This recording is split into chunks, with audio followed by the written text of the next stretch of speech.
বুঝছে না আসলে নতুন কনফিডেন্স ভালো, ওভার কনফিডেন্স ভালো না। আমাদের ছাত্রদের যে নতুন রাজনৈতিক দলটা জাতীয় নাগরিক পার্টি, এই দলটার সাথে বিএনপি এবং জামায়াত দুই দলই সুসম্পর্ক রাখার চেষ্টা করছেন। মানব জমিনের প্রতিবেদনে আমি গতকালকে আপনাদেরকে দেখিয়েছি। ইভেন সিট নিয়ে একটা অফারও ছিল, কারণ সবাই মনে করছে যে এই ছাত্রদের দলটা একটা প্যারা হইতে পারে সবার জন্য। সো এদেরকে কোথাও না কোথাও জোটে রাখলে আগামী নির্বাচনে একটা বড় ধরনের ফেসিলিটিস পাওয়া যাবে। প্লাস যেহেতু এরা one kind of kings party বলা হচ্ছে, সো সেই ক্ষেত্রে আরও কিছু সুবিধা হয়তোবা ভোটের মাঠে প্রচার প্রচারণার ক্ষেত্রে পাওয়া যাবে। সেই আশা থেকে হোক, ক্ষমতাকে পাকাপোক্তই করতে হোক, আমাদের জামায়াত এবং বিএনপির পক্ষ থেকে ছাত্রদের সাথে যে কমিউনিকেট করা হচ্ছে, এখন ছাত্ররা একটা ভাবে আছে, এক ধরনের রেড কার্ড দেখাইছে কাকে?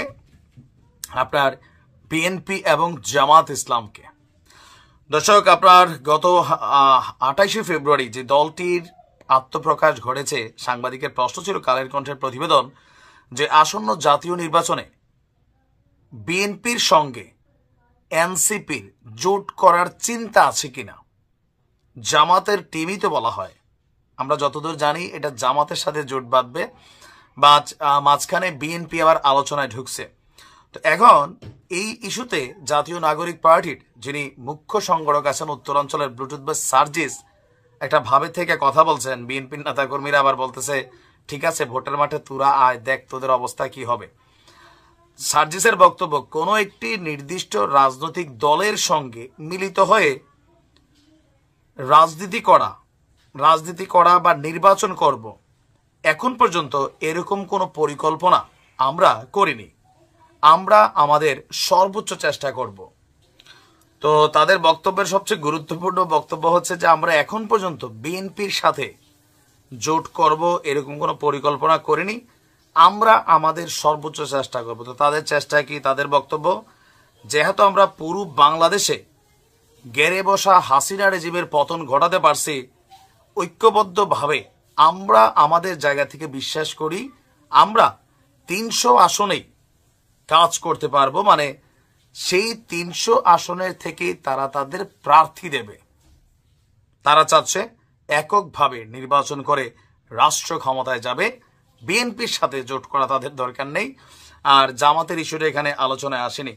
তাদের বক্তব্য, আমাদের জায়গা থেকে ইলেকশনের আগে এটা নির্ধারণ করতে হবে আমরা কোন পদ্ধতিতে ইলেকশনটি করব।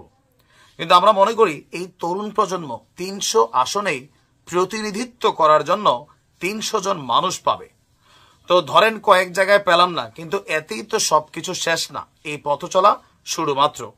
তার বক্তব্য, আমরা যদি সৎ থাকি, আমাদের যদি দেশপ্রেম থাকে, আমরা যদি ন্যায়ের পথে অটল থাকি, তাহলে আমরা একাই মানে রাষ্ট্র ক্ষমতায় যাওয়ার জন্য পারফেক্ট।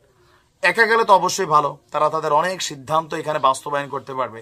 ছাত্ররা সম্ভবত ভাবছে যে বড় দলগুলোর সাথে জোট করলে নিজেদের ইচ্ছা অস্তিত্ব অনেক কিছু কিন্তু এখানে ইমপ্লিমেন্ট করা যায় না। যেমন ধরেন আমদালিব রহমান পার্থ, তিনি বিএনপির সাথে জোট করছেন, বাট তিনিও চাচ্ছেন যে জোটের বাহিরে তিনি কিছু করবেন। কেন? গত পরশুদিন একটা লাইভে তিনি বলছিলেন বড় দলগুলোর সাথে যদি জোট হয় তখন তাদের সিদ্ধান্তটাকে মেনে নিতে হয়, ব্যক্তি দল হিসাবে তাদের স্বতন্ত্র কোনো সিদ্ধান্ত কার্যকর করা যায় না।